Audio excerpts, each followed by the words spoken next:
La Iglesia Cristiana Nueva Visión Filadelfia te invita a escuchar el siguiente mensaje.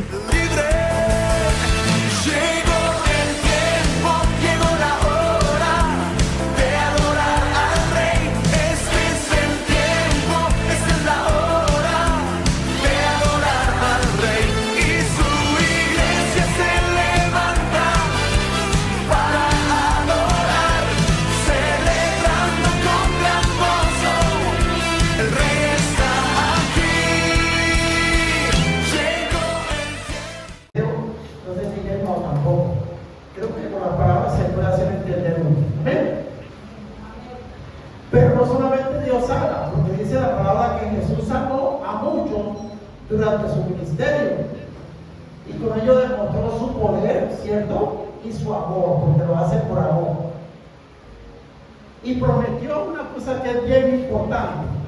Prometió hacia el futuro, dice, que ese futuro será sin dolor, sin sufrimiento. Es decir, que la sanidad no solamente con Jesús es física, espiritual, siendo entonces un regalo de Dios. La sanidad es un regalo de Dios. En el proyecto inicial, yo que leemos la palabra, este tipo de situaciones no eran para nosotros, ¿cierto? Allí Adán y Eva vivían en unas condiciones donde nada de esto, ¿cierto?, tenía asiento. Eso vino a partir de la transgresión. ¿Amén? Bien, ya ubicados en el contexto, sabiendo sobre la sanidad, que se da ¿cómo decirlo? En tres ámbitos diferentes. Uno es el ámbito físico, ya vimos el ejemplo del vecino. Otro es el ámbito emocional, compañero que tiene problemas, pues que uno sabe que no está bien, ¿cierto? Y por último, el ámbito espiritual, que es aquel que hemos colocado como ejemplo, el de la bruja, que las hay, ¿cierto? Eso es una realidad. Pero bien, vamos al libro de Santiago, capítulo 5, por favor, ¿me ayuda? Santiago 5, 16. A ver qué nos dice al respecto. Mira lo que hago. Dice Santiago 5:16, confesad vuestras ofensas unos a otros y orad unos por otros para que seáis sanados. La oración eficaz del justo puede mucho. Amén, amén y amén. ¿Cierto? Es decir, que hoy, siendo reconocidos como hijos por parte de Dios Todopoderoso, sabemos que tenemos un arma que las personas de allá afuera no saben. Y el arma es la oración. Pero como ellos ni siquiera reconocen a quién, mucho menos le van a pedir. Usted y yo, en cambio, que ya sabemos que tenemos un Dios y sabemos qué Dios tenemos, y Él nos dice: pidan, oren, pídanme, rueguen, ¿cierto? Y entonces usted y yo lo hacemos. Bien. Dice entonces que hay una promesa de que la oración de fe, dice, hecha por los ancianos de la iglesia a favor de los enfermos, salvará al enfermo y el Señor lo levantará. ¿Sí? Entonces recibe sanidad sencillamente por parte del Señor. Me quiero detener aquí para decir lo siguiente. Dice que esta labor le era encomendada a los ancianos, ¿cierto? Así lo dice. No dice a la iglesia en su conjunto, ni siquiera se refiere a los levitas de esa época o a los sacerdotes, sino que les encomienda dentro de la congregación, porque ustedes y yo ya sabemos que no se trata de iglesia en tanto una edificación, sino que se trata de un lugar, una congregación donde nos congregamos. Eso es una iglesia. Y entonces dice que si alguien en la iglesia, en la congregación, está enfermo, nos dan las pautas. ¿Qué debemos hacer? Dice la palabra que los ancianos, y a ellos se les encomienda esa labor. Son los ancianos los que interceden, ¿sí?, ante la congregación, ante Dios, perdón, para que entonces, dicen, oren estos ancianos en la iglesia a favor de los enfermos y salvarán. Y mire la palabra que utiliza, salvará. Los ancianos no pueden salvar, ¿cierto que no? Esa labor es de quién? De nuestro Dios. Pero cuando se refiere a salvará, es porque no solamente ocurre que el Señor sana, porque dice que lo levantará, es decir, lo sana, sino que lo salva. La fe entonces recibe la sanidad sencillamente por la palabra del Señor. Vamos a hablar entonces de cómo concibe, cuál es el concepto en la Biblia que se tiene de la sanidad. Primero hablamos de lo que es Dios como sanador, sanador. La palabra entonces presenta a Dios como el sanador, quien perdona pecados, 1, sana enfermedades, 2, y restaura la vida. Es el que perdona tus iniquidades. Vamos por favor al libro de Salmos, capítulo 103, versículos 3 y 4. Si me ayudan, por favor. ¿Qué dice al respecto? De Él es quien perdona todas tus iniquidades, el que sana todas tus dolencias, el que rescata del hoyo tu vida, el que te corona de favores y misericordias. Amén. Y entonces es allí donde entendemos que esa labor la cumple nuestro Dios. Amén. A eso quería llegar. Entonces, la palabra es quien nos afirma que es Dios quien nos tenga. Dice, sana sus enfermedades, nos redime, ¿cierto? Y nos corona de favores y misericordias. Amén. Las promesas de Dios para sanidad se centran en su poder para restaurar la salud física, mental y espiritual. Dios promete, porque así lo acabamos de leer, sanar enfermedades, dolencias y heridas, tanto físicas como emocionales. Ya dijimos los ejemplos. A través de Jesús, lo que hace Dios ofrece una sanidad completa que abarca el cuerpo, el alma y el espíritu. Entonces, si retomamos los ejemplos iniciales, no solamente ocurre la sanidad siendo que somos hijos del Señor, que creemos en esta palabra, si le oramos, dice, ahora vamos a ver cuáles son los elementos de esa sanación. Si le oramos, ¿cierto? Pidiéndole, dice entonces que no solamente nos va a sanar físicamente, como en el caso del señor del vecino del frente, que mientras oraba lo veía yo que hacía en su silla ejercicios para tratar, yo me imagino que de cambiarse su condición. Pero mire, el problema es que él no quiere reconocer, porque ya lo ha visto, que si le clama ese Dios, lo puede parar de esa silla. Porque el Dios al cual usted y yo seguimos es un Dios que ha levantado personas de esa condición, ¿cierto? Solo que nuestro vecino no lo sabe o no lo quiere reconocer. Pero bien, el punto es, mis hermanos, que tenemos ese conocimiento ya. Pero también vamos a ver a Jesús como sanador. Y para ello les invito a que vayamos al libro de Mateo, capítulo 4, versículo 23. ¿Qué dice el Recorrió Jesús toda Galilea, enseñando en las sinagogas de ellos y predicando el evangelio del reino y sanando toda enfermedad y toda dolencia en el pueblo. Bien, dice la palabra que Jesús entonces no solamente hizo las actividades de predicar el evangelio, sino que también sanó a ciegos. Y yo me coloco en la situación de una persona que se encuentre en esa condición para orar. Porque no es lo mismo que yo diga, Señor, te pido por la paz del mundo. ¿Hasta dónde? Pues dice la palabra que el mundo habrá guerras. Entonces, decir que yo estoy orando por la paz del mundo, la pregunta es, ¿eso se va a cumplir? Es una petición muy general.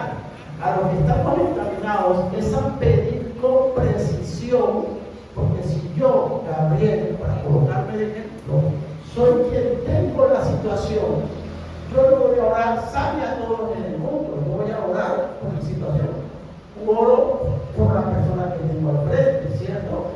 con esa especificidad, pues es que estoy llamando a que Jesús entonces sanó ciegos, cojos, leprosos y enfermos de diferentes enfermedades. Ya lo vimos en el caso de los 10 leprosos, ¿cierto? Los 10 leprosos, dice que con la sola palabra de su boca fueron sanados. Y mientras ellos volvían, ¿cierto?, a dar razones de que habían sido sanados, fueron curados en el camino. Miremos también el libro de Mateo, capítulo 9, versículo 35. ¿Qué dice, por favor? 9:35. También mucho. Recorría Jesús todas las ciudades y aldeas, enseñando en las sinagogas de ellos y predicando el evangelio del reino y sanando toda enfermedad y toda dolencia en el pueblo. Eso es. Y complementamos con Mateo 12:15. Mateo 12:15, por favor. ¿Qué dice acerca de la sanidad que hacía Jesús? Sabiendo esto, Jesús se apartó de allí y le siguió mucha gente y sanaba a todos. Amén. Entonces no solamente nuestra fe está puesta en Dios, sino también en su Hijo Jesucristo para efectos de la sanidad, que ya sabemos no solamente física. Hablemos entonces de esa sanidad física y espiritual. Ya dijimos que en el caso de la enfermedad física, pues las personas que se encuentren con algún tipo de dolencia, es evidente que se clama por ese restablecimiento de su salud física. Pero también hay de carácter espiritual y sí, emocional. Dice entonces en el caso que les contaba, esta señora que está siendo objeto, si se quiere, del demonio para transformarse en una bruja. Y por eso les decía que quería traer ese video, pero me pareció como muy importante y de pronto podemos no estar durmiendo bien esta noche. Entonces dije, me lo evito mejor. Pero el punto es que la Biblia habla de la sanidad tanto física como la curación de enfermedades, como espiritual, y esto se refiere al perdón de pecados y la restauración de las relaciones con Dios. Entonces, en el caso de esta bruja que les presento, esa señora no está en armonía con lo que nos ha planteado, ¿cierto? Entonces es necesario hacerle esa liberación para restablecerla a su condición original. ¿Ven? Dice entonces que hay frases en la palabra que usamos muchas veces como muletillas, pero no le prestamos la suficiente atención. Cuando decimos la frase, por su llaga fuimos curados, ¿a qué se refiere? ¿Cierto? Entonces es una cita que encontramos en el libro de Isaías, capítulo 53, versículo 5, que dice, Isaías 53, 5. Mas él herido fue por nuestras rebeliones, morido por nuestros pecados, el castigo de nuestra paz fue sobre él, y por su llaga fuimos nosotros curados. Amén, amén. Entonces significa que a través del sufrimiento y de la muerte de Jesucristo somos sanados de nuestros pecados y las consecuencias que se generan. Por sus llagas, sus heridas, representan el castigo que Él soportó por nuestras transgresiones, lo que nos permite recibir la paz y la sanación espiritual. Entonces, en el caso de esta mujer que les presento, de esta bruja, ¿cierto? Es necesario que se someta a Jesús, y es a través de la sangre de Jesús que ella puede recuperarse. Entonces, para liberarse de esa condición, ella sí o sí tiene que someterse a lo que el Señor ha dispuesto, es decir, aceptar a Jesucristo, pues, en su corazón. Entonces, lo que me está diciendo la palabra es que por su sangre, por su llaga, ¿sí?, por sus heridas que fueron producidas allí en la cruz, es que nosotros, como en el caso de esta mujer, puede alcanzar liberación gracias a Él. Otra frase que usamos es con respecto a la sangre de Jesús. Dice, por su sangre somos salvos. Por su sangre somos salvos. Entonces les invito a que vayamos al libro de Romanos, capítulo 5, versículo 9. Pues, Romanos 5:9, ¿qué dice? Pues mucho más, estando ya justificados en su sangre, por él seremos salvos de la ira.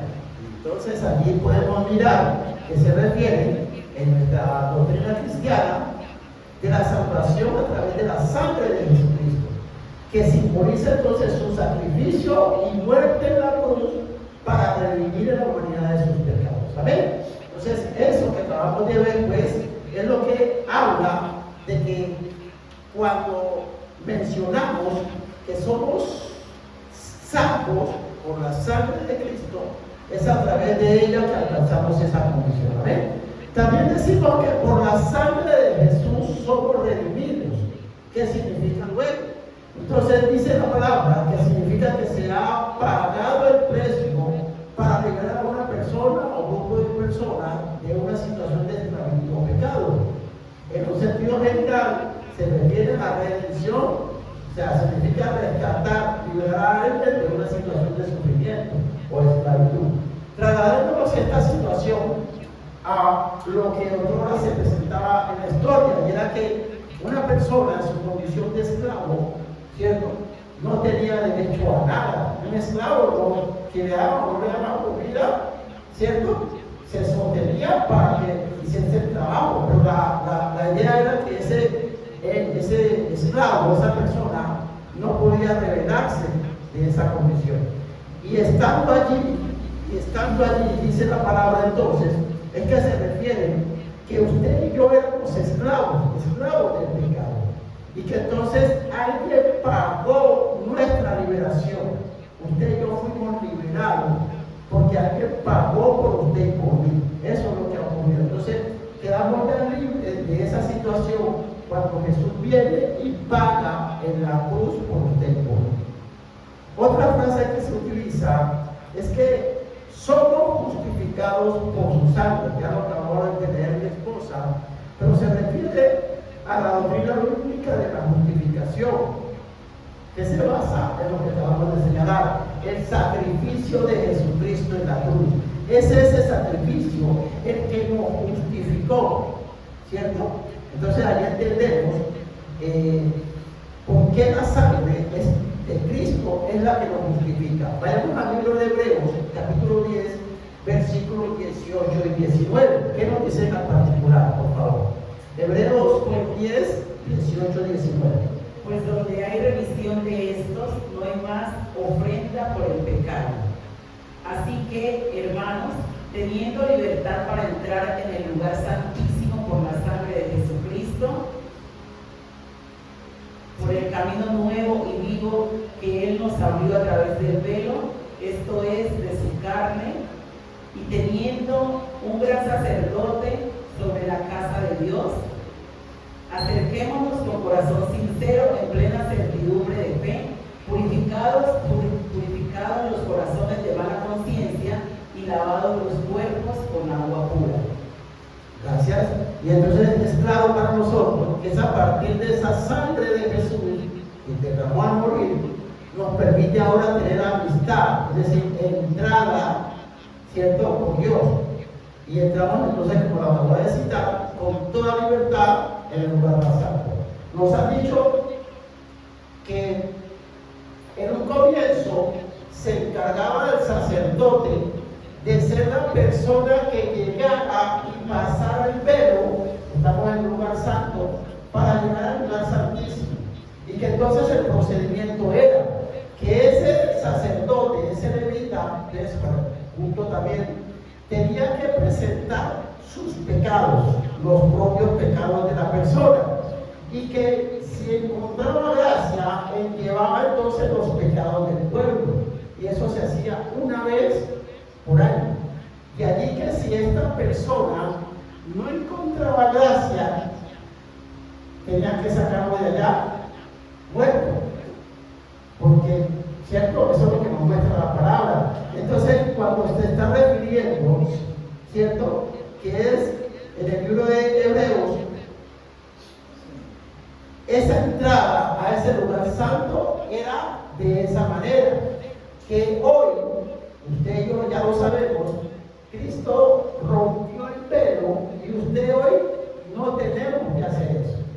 Hoy nos presentamos libremente ante Dios, como allá en nuestra habitación, donde quiera que estemos, en nuestra casa, en el lugar donde estemos, podemos directamente, sin intermediario, porque nuestro intermediario no quiere Jesús. Ya no hay que pedirle al sacerdote. Incluso llama la atención porque en la iglesia tradicional todavía se presenta, porque la idea es llevarle al sacerdote, el curita, algunos le llaman padre, no sé por qué todavía le llaman padre, porque para empezar él no tiene hijos, ¿cierto? Él no tiene hijos, y le llaman padrecito incluso. Entonces no es padre de nadie. La palabra me muestra que no debo llamar padre a nadie, porque el único padre es padre. ¿Ven? Pero este cura se hace ocupando ese lugar como quien es intermediario entre usted, entre el pueblo y Dios. Y se coloca allí diciendo: tráiganme sus pecados y yo les digo qué hacer. Cuando él mismo ni siquiera está cuenta con Dios. ¿Sí ven cómo funciona todavía la iglesia? Y entonces hoy usted y yo, que ya corrimos ese velo, decimos: no, yo no necesito hoy intermediario para ir a pedirle a Dios. Yo ya puedo hacerlo libremente porque ya Jesús mostró una vez y suficiente. ¿Ven? Dice luego, otra frase que se utiliza es que la sangre, por su sangre, la sangre de Jesús, fuimos lavados. Y eso hace referencia a que por esa sangre usted y yo hemos sido purificados del perdón de los pecados que se logra pues a través de ese sacrificio de Jesús. ¿Amén? Otra frase que utilizamos, la última, dice: por su sangre somos salvos. Salvos, o sea, encontrar salvación a través de la sangre de Jesús. Y lo dice entonces que se refiere a la creencia que hay en usted y en mí, en que la sangre de Jesucristo sacrificada en la cruz es la base de la salvación de la humanidad. ¿Sí? Entonces esta sangre es vista como el mecanismo de la expiación de los pecados.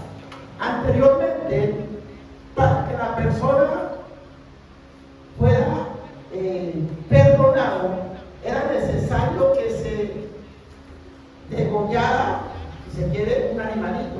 Es decir, yo tengo pecados y para yo tener redención de mis pecados era necesario la muerte de alguien. Entonces en esa época se tomaba a un animal como quien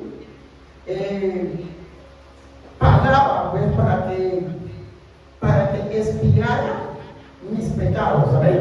Entonces era la forma. Pero ustedes y yo sabemos hoy que eso fue lo que hizo Jesús. Jesús se ofreció ser ese siervo a quien degollara para que usted y yo estuviésemos libres de esa situación. Entonces, por esa sangre es que usted y yo podemos ser salvos. Amén.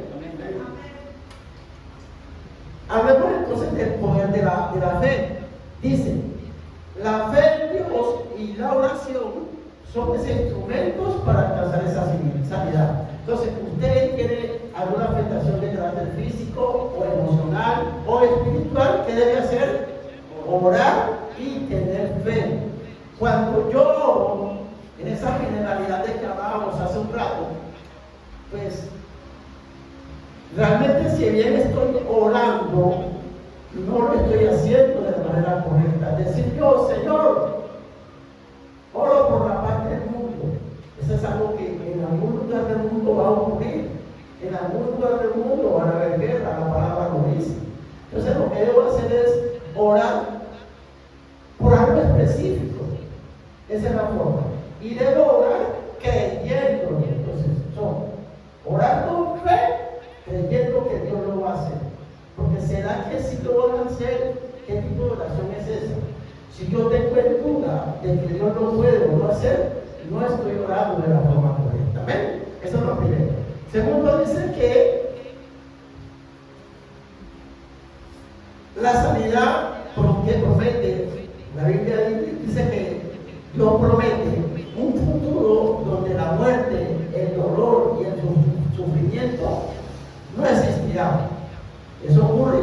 5, Dios dice, enjugará toda lágrima. Ya lo vamos a ver más adelante.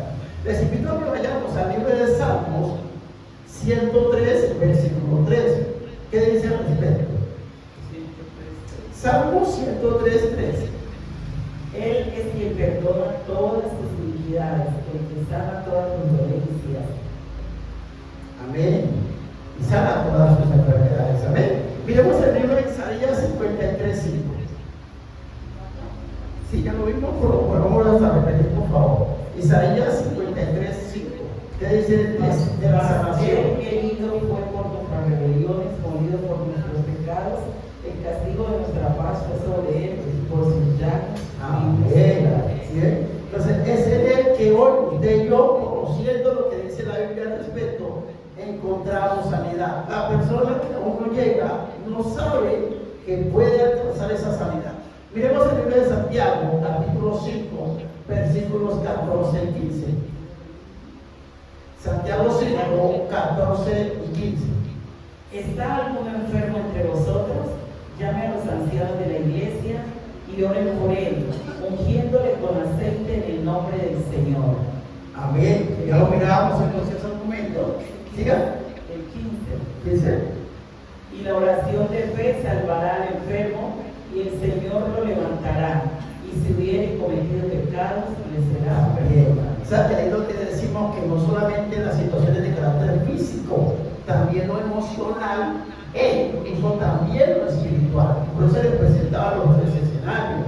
El Señor que está postrado allí físicamente, la persona que tiene problemas mentales, podemos decirlo, y por último, la bruja que le situaba. Entonces, para que esas personas sean sanadas, lo primero que hay que hacer es reconocerse su condición, orar con fe, creyendo que alguien les puede sanar. Y ese alguien es Jesús. Amén.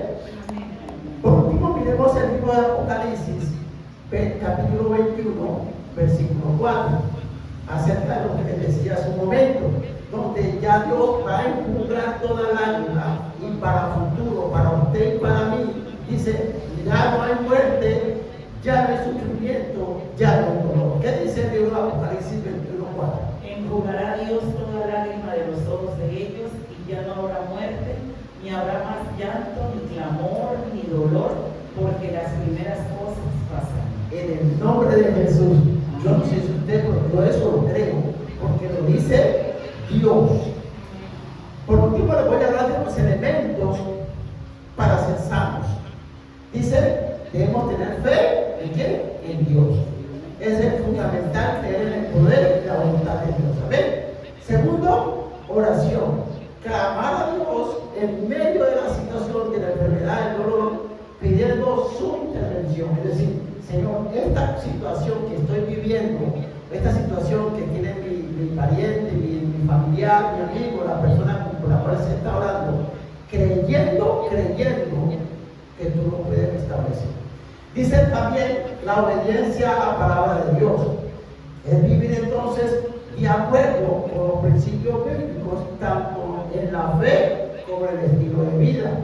Ya se nos ha dicho que no es suficiente que llegue la persona donde el sacerdote, ¿cierto?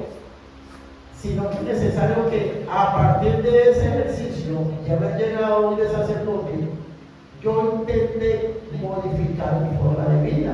Porque si el borrachito llega, y claro, viene arrepentido de haberse emborrachado o de haber fallado, pero lo sigue haciendo, pues según la palabra no está cumpliendo, ¿cierto? Con lo que Él nos ha dicho, que es que éramos el viejo hombre y a partir de ese encuentro ya pasamos a ser una nueva persona. ¿Ven? Voy terminando con esto y entonces decimos, otro elemento es el arrepentimiento y el perdón. Se dice que es aceptar el arrepentimiento de la falta y el perdón de Dios, lo que decíamos inicialmente. Porque si yo le presento al sacerdote mi falta del día anterior, pero salgo de allí y sigo haciendo falta, no tiene sentido, ¿cierto? Otro punto sería la humildad.